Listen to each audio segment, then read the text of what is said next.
Yaktı da beni yandırdı şu mahallenin bir yaşı. İpek yavluk boyanmaz, yarra varsam uyanmaz.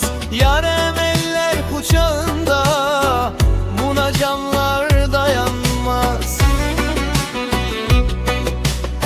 Al mıdır senin yavlığın, mor mudur senin yavlığın? Oynamaysın hiç gülmeysin, Yok mudur senin savlığın?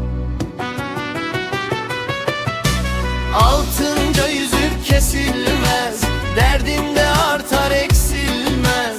Günde 1000 tanesin körsem, birisi sana benzemez. Altın yüzüğüm taşı, yandı da yüreğim başı. Yaktı da beni yandırdı şu mahallenin bir yaşı.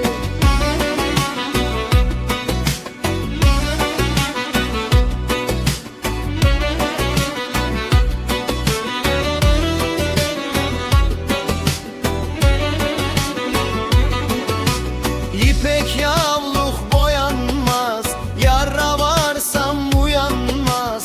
Yar emeller kucağında, buna canlar dayanmaz.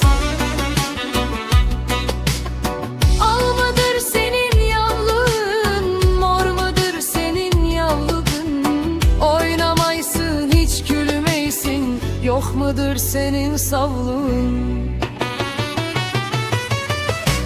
Altında yüzük kesilmez, derdinde